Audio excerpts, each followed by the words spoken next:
Hello, I'm Ben with Nature's Gourmet Farm. Last week I mentioned I wanted to share a quick walkthrough of our operation compared to, in contrast, regenerative versus sustainable farm practices. I hope you enjoy the video. The primary food source for soil microbes is carbon. Plants convert carbon dioxide from the atmosphere by photosynthesis and use the carbon to create carbohydrates that then convey the carbon into the root system, where it feeds soil microbes. Soil microbes are responsible for making soil nutrients available to plants in a form they can use. So, to have a healthy food soil web, you must collect and retain carbon through photosynthesis and protect the home of your soil food web. The next few pictures were all taken on September the 29th, 2016.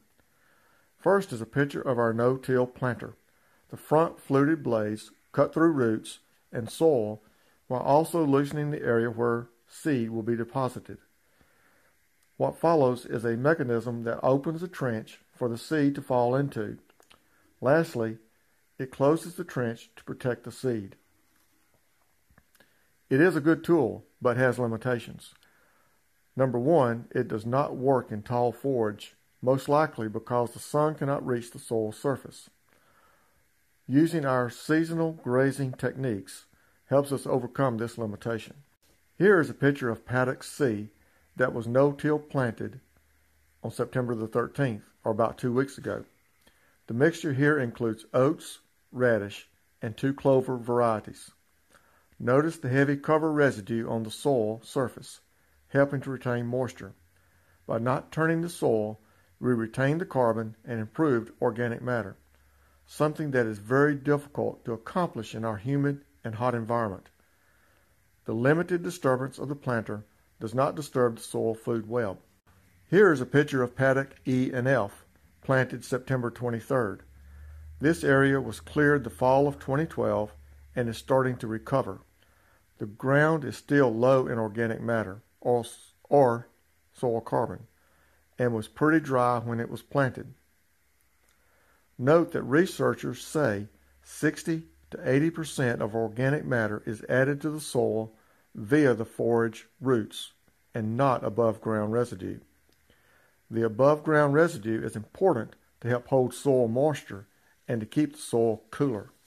This is a picture of paddock D that I was planting on September the 29th. The paddock is about 18 acres and the herd had been grazing it the past 7 days. What was not eaten was walked down onto the soil surface. The planter made little disturbance to the soil or the residue. Next is a perfect example of what I call an F5 tornado. This is not my property, but it's what inspired me to write about this issue. This ground has been heavily dissed where the dirt has been turned.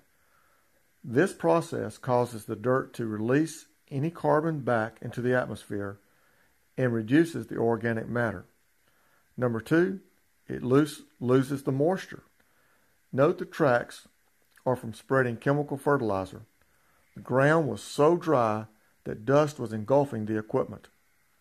And the farmer has at least 2 more trips across the field where he will again plow the dirt, further releasing carbon and moisture.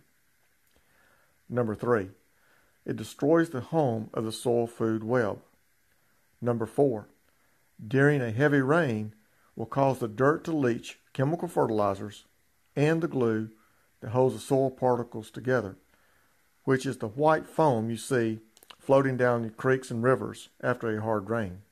And lastly, number 5, it compacts and hardens the soil for future plant growth.